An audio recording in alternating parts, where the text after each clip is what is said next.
சினிமால punch dialogue பேசுறதெல்லாம் இந்த சட்டமன்றத்தில் பேசல. நீங்க அப்படி பஞ்ச் டைலாக் இல்ல நீங்க இதுங்க தயவுசெய்து சொல்றேன், நீங்க சொல்லுகிற போது முதலமைச்சர் கருத்துன்னு சொல்லுங்க.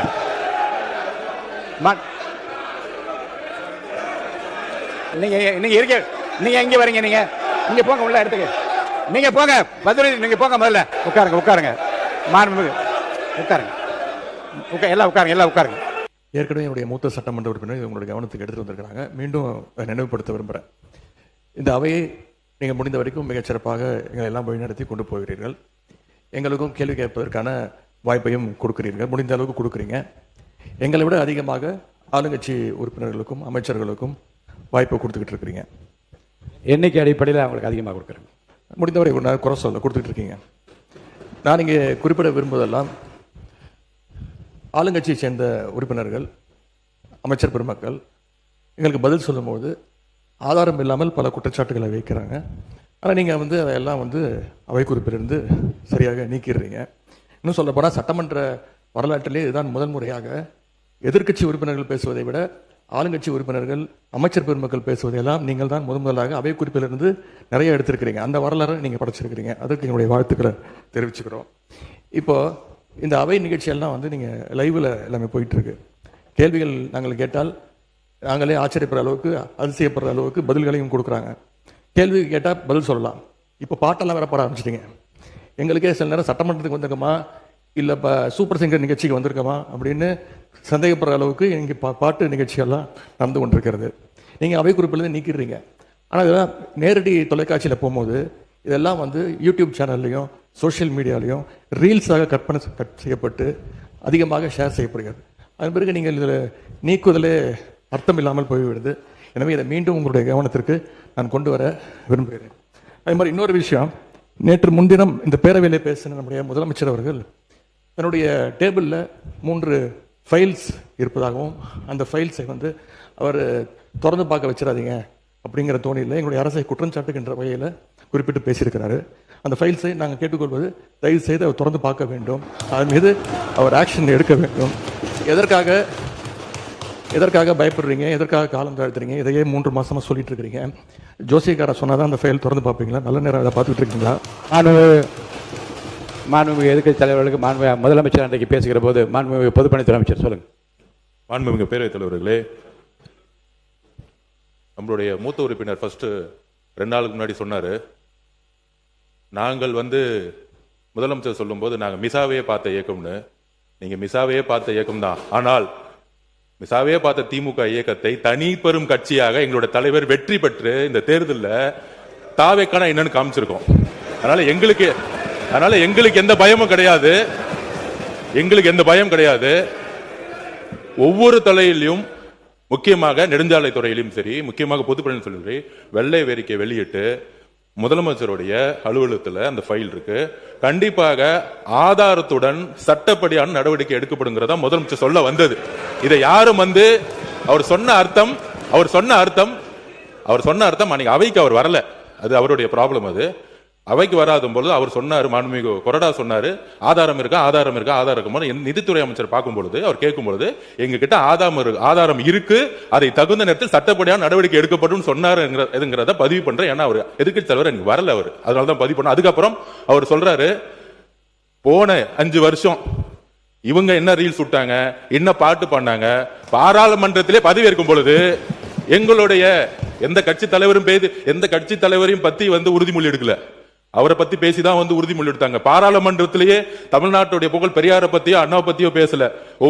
ஒவ்வொரு எம்பியும் போய் யாரை பத்தி பதவி பிரமாணம் பண்ணாங்கிறது மக்களுக்கு தெரியும்.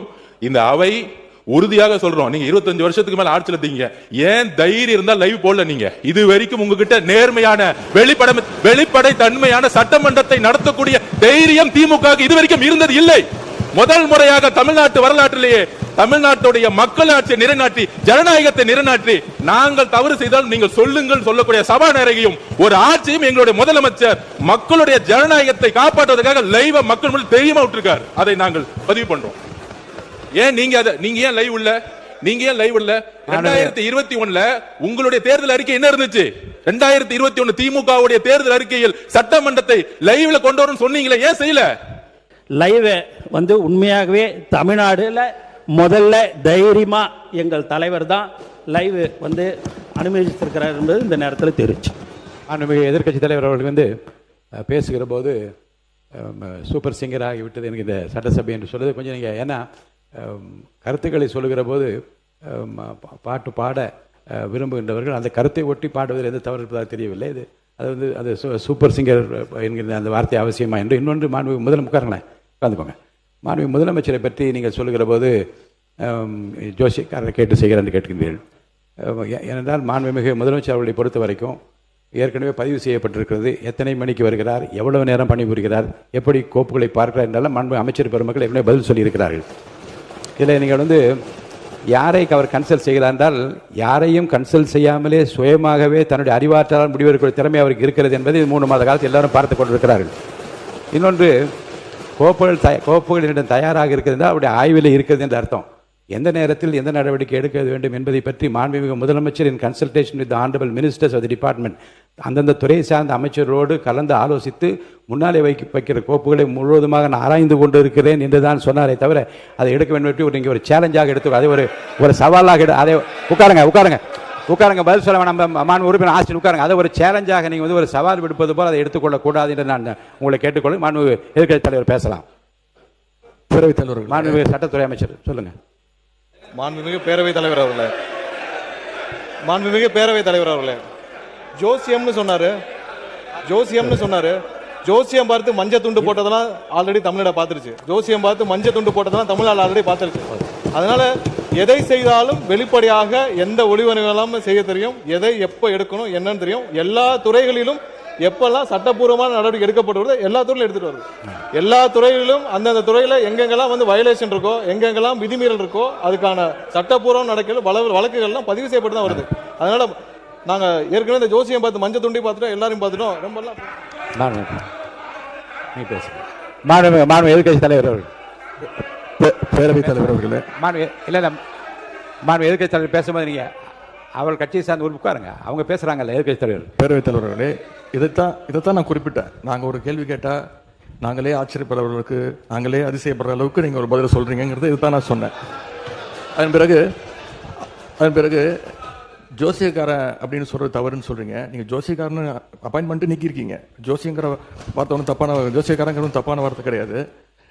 லைவ் வந்து திமுக ஆட்சியில் தான் முதன்முறையாக நாங்கள் தேர்தல் அறிக்கையில் சொன்னோம், கேள்வி நேரத்தை முதலையாக லைவாக ஒளிபரப்பு செய்தது நாங்கள். இப்போ இந்த கேள்வி நேரத்தையே எடுக்க முடியாத நிலைமையில தான் இன்னைக்கு இந்த அரசு நடந்துகிட்டு இருக்கு. இன்னொன்று, இந்த நீங்கள் லைவ்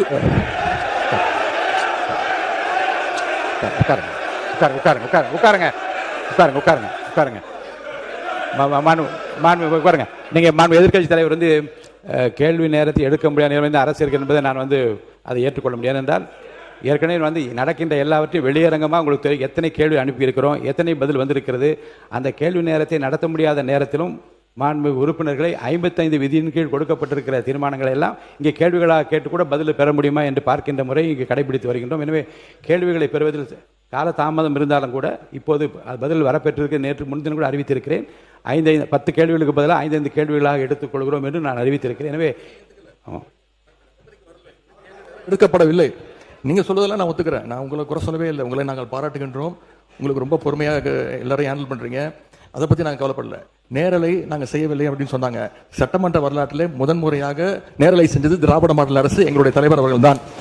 கேள்வி நேரம் ஒவ்வொரு நாளும் 1.5 மணி நேரம் 10 கேள்விகள் எடுக்கப்பட்டு அனைத்து எதிர்க்கட்சி தலைவர், அப்போ இருந்த அண்ணா திராவிட முன்னேற்ற கழக உறுப்பினர் அத்தனை பேருக்கும் வாய்ப்பு கொடுத்தது எங்களுடைய தலைவர். அது லைவ் செய்யப்பட்டது.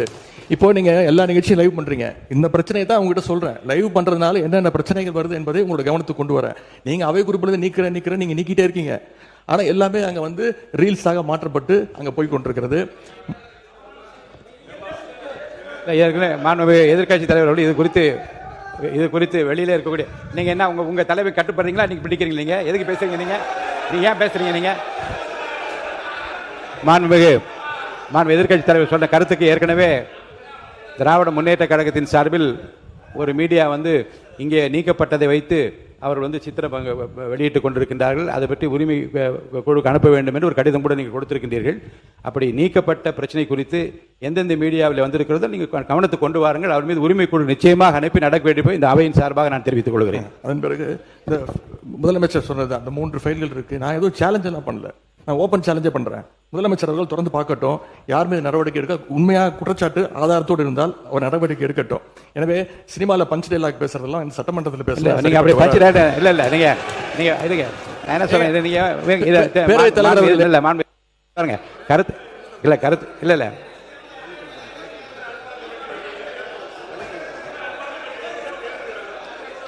மாண்புமிகு பள்ளி கல்வித்துறை அமைச்சர். மாண்புமிகு பேரவைத் தலைவர் அவர்களே, முதல்ல உட்காருங்க உட்காருங்க உட்காருங்க உட்காருங்க. இந்த கேமரா டீம் வந்து சைடு கொஞ்சம் காட்டுங்க. ஏங்க மாண்புமிகு இருங்க இல்லங்க ஆனரபிள் ஸ்பீக்கர் மூலமா ரெக்வெஸ்ட் இந்த கேமரா டீம் அந்த சைடு கொஞ்சம் காட்டுங்க. மாண்புமிகு முதலமைச்சர் கருத்து என்ன சொல்றாங்க? அத நீங்க சினிமா நடிப்பது போல பஞ்ச் டயலாக்னா எப்படி எழுந்திருக்காம இருப்பாங்க? அப்புறம் தயவுசெய்து சொல்றேன், நீங்க சொல்லுகிற போது முதலமைச்சர் கருத்து சொல்லுங்க.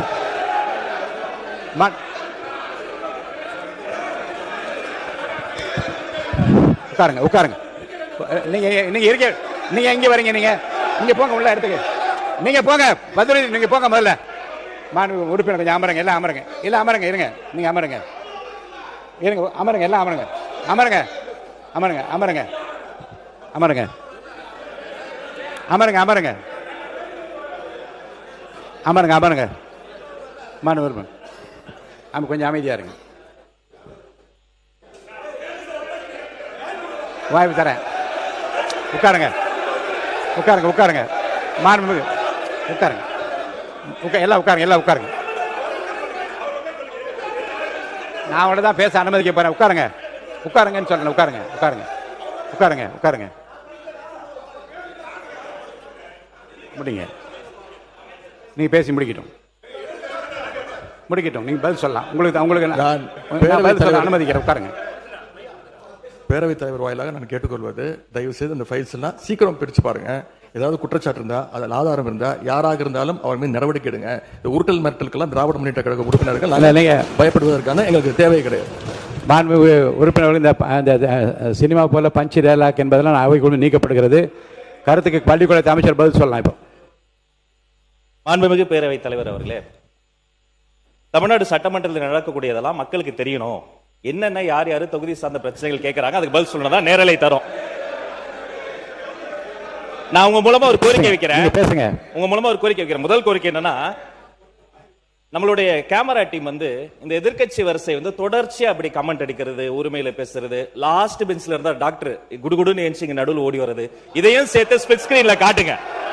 இரண்டாவது, மதிப்பிற்குரிய எதிர்க்கட்சி தலைவர் அவர்கள் பேசுகிற போது லைவ் பத்தி சொன்னார். உண்மைதான், அவங்க வந்து நேரலை வந்து கடந்த ஆட்சியில மதிப்புக்குரிய முன்னாள் முதல்வர் அண்ணா மு.க. ஸ்டாலின் ஆட்சியில அதை தொடர்ந்தாங்க. ஆனா ஒரு நேரலை என்பது வெறும் ஆளுங்கட்சிக்கு சாதகமா இல்லாம முதல் முறை ஆட்சி நேரலை மட்டுமல்ல, முழுமையான நேரலை என்பது வெற்றி தலைவருடைய ஆட்சியில தான் தொடர்ந்து கொடுத்துக்கிட்டு இருக்கோம்.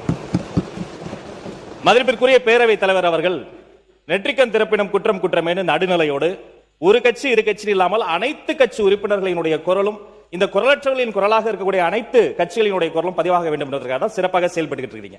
அதுல ஏதோ ஆளுங்கட்சி பேசுவதை மட்டும் நீங்க வந்து அதிகமாக அவை குறிப்பிலிருந்து நீக்கிறது போல ஒரு தோற்றத்தை, ஒரு தோற்றமயக்கத்தை நம்ம உருவாக்க கூடாது. யாரு எந்த கட்சியை சார்ந்தவர்கள் மரபு மீறி எந்த வார்த்தை சொன்னாலும் நீக்கக்கூடிய நடுநிலையான சபாநாயகர் இந்த மாமன்றத்துக்கு கிடைத்திருக்கிறது என்பதை நான் சுட்டிக்காட்டுகிறேன். இன்னொரு விஷயத்தை நினைவு கூற விரும்புறேன். மதிப்பிற்குரிய பேரவைத் தலைவர் சேம்பர்ல ஒரு முறை ஒரு முக்கியமான கேள்வி வந்தது. நாங்க அதை கேட்டு அதிர்ச்சி அடைஞ்சோம். என்னன்னா, கடந்த 2 ஆண்டு காலமாக இந்த நேரலைய அரசுக்கு சொந்தமான ஆல் இந்தியா ரேடியோலயே கொடுக்காம நிறுத்தி வைத்ததாகவும், நீங்க கொடுப்பீங்களான்னு வந்து மதிப்பிற்குரிய பேரவைத் தலைவர் கிட்ட நான் இருக்கும்போது கேட்டாங்க. இதை குறித்து கலந்து ஆலோசித்து தொலைக்காட்சி மட்டும் கிடையாது, வானொலியிலையும் நேரலை போட்டு குக்கிராமத்தில் இருக்கவங்க கேட்கட்டும் முடிவெடுத்த சபாநாயகர் நீங்க. இந்த நேரத்தில் அதற்காக உங்களுக்கு நான் நன்றியும் சொல்லிக்கிறேன். அதன் பிறகு எங்களுடைய மாண்புமிகு தமிழ்நாடு முதலமைச்சர் எப்போதும் எதுவாக இருந்தாலும் ஒரு சின்ன செய்தி, அது வந்து ஒரு விஷயம் வந்து வந்தா கூட பள்ளிக்கல்வித்துறை சார்பாக உடனே தொலைபேசியில் அழைத்து அது குறித்து கடுமையான நடவடிக்கை எடுக்க சொல்லுவார்.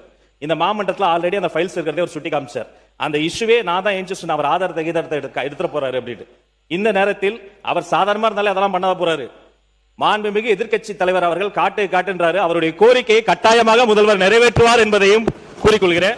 2 வார்த்தை மட்டும் கோரிக்கை. அவர் எல்லாத்தையும் ஆக்கப்பூர்வமா விமர்சிக்கலாம். அதுல வந்து ஒரு தனியார் நிகழ்ச்சி பேரை சொன்னாரு. அது பாட்டு பாடுவது இந்த மரபுக்கு புதுசு கிடையாது. விதவிதமாய் வித்தியாசமாய் பயங்கரமா பாட்டு பாடினவங்க தான் அந்த பக்கம் ஃபுல்லா உட்கார்ந்து இருக்காங்க. அதெல்லாம் அந்த தனியார் நிகழ்ச்சியினுடைய பேரையும் நம்ம வந்து நீக்கிடலாம். இவரை தான் நியமிக்கணும், இவரை நியமிக்க கூடாது, இந்த தொழில் உயர்ந்தது, இந்த தொழில் தாழ்ந்ததுலாம் கிடையாது. இது இன்க்ளூசிவ் கவர்மெண்ட், அனைவருக்கும் அதிகாரம், அனைவருக்குமான ஒரு விஷயம் தான் நேர்மையான முறையில் பை மெரிட்ல போயிட்டே இருக்குது. அதனால ஒரு குறிப்பிட்ட ஒரு விஷயத்தை மட்டும் சுட்டி காட்டுகிற பொழுது அது வந்து ஏற்புடையதல்ல. அது மட்டும் கிடையாது, இந்த சினிமாவில் வரக்கூடிய அந்த பஞ்ச்டைல் அதை கூட நீங்க அவை குறிப்பில் நீக்கிட்டீங்க. அதை போன்ற விஷயங்களை தவிர்த்து கொண்டு ஆக்கப்பூர்வமான கருத்துக்களை, அறிவுபூர்வமான சிந்தனைகளை அதை முன்வைத்து பேசினால் இந்த மாமன்றம் சிறப்பாக செயல்படும். உங்களுக்கு எங்களுடைய அத்தனை பேரின் சார்பில் ஒரு வாழ்த்துக்களையும் தெரிவித்துக் கொள்கிறேன். மிக சிறந்த சபாநாயகர் தமிழ்நாடு அரசியல் வரலாற்றில் இந்த மாமன்றத்தில் கிடைத்தது என்பதை பதிவு செய்கிறேன். மாண்புமிகு எதிர்க்கட்சி தலைவர். பேரவைத் தலைவர், நான் உங்க சார்பா பேசிட்டு இருக்கேன். இப்ப நீங்க நீக்கிட்டீங்க, ஆனா இப்ப எல்லாம் லைவ்ல போயிடுச்சு.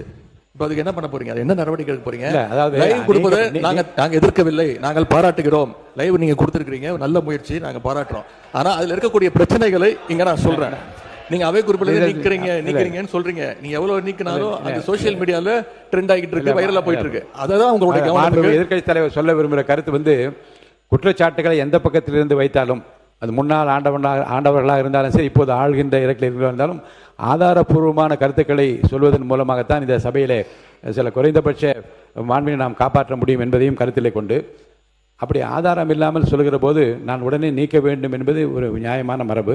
அதன்படி நான் நீக்குகிறேன். ஆனால் அதை எடுத்து பல்வேறு மீடியாக்களிலே வந்து வெளியிடுவார்கள். ஆனால் இப்போ எனக்கு கவனத்துக்கு கொண்டு வரப்பட்டிருக்கிற ஓரிரண்டு செய்திகளின் அது ஆய்வு எடுத்துக்கொண்டு அதை உரிமை கொடுக்க நான் அனுப்ப இருக்கிறேன். இனி வருங்காலத்திலும் நீக்குவது என்பது என்னுடைய தனிப்பட்ட உரிமை. இந்த அவையினுடைய மாண்பை நான் காப்பாற்றியாக வேண்டும். நீக்காமல் பேச முயற்சிப்பதும் ஆதாரங்கள் இல்லாமல் பேசாமல் இருப்பதும் நல்லது. ஏன்னால் ஆதாரங்களை வைத்துக் கொண்டு தான் இருதரப்பினரும் பேச வேண்டும் என்று நான் விரும்புகின்றேன். என் மக்களும் அதைத்தான் விரும்புவார்கள். போகிற போக்கிலே அள்ளி தெளித்து விட்டு போகிற இடமல்ல இது.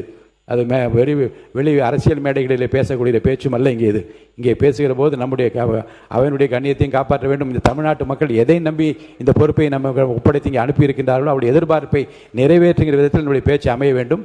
அந்த வகையில் எதிர்காலத்தில் நீங்கள் சொன்னது போல எல்லா பேச்சுக்களையும் நீக்குவது என்பது என்னுடைய நோக்கம் அல்ல. ஆனால் அவைக்கு உதவாத, மக்களுக்கு பயன் தராத, நம்முடைய பண்பாட்டிற்கு உதவாத, இந்த அவருடைய மாண்பை குறைக்கக்கூடிய எந்த விஷயங்களாக இருந்தாலும் அதை நிச்சயமாக நான் அவை குறிப்பிலிருந்து நீக்குவேன்.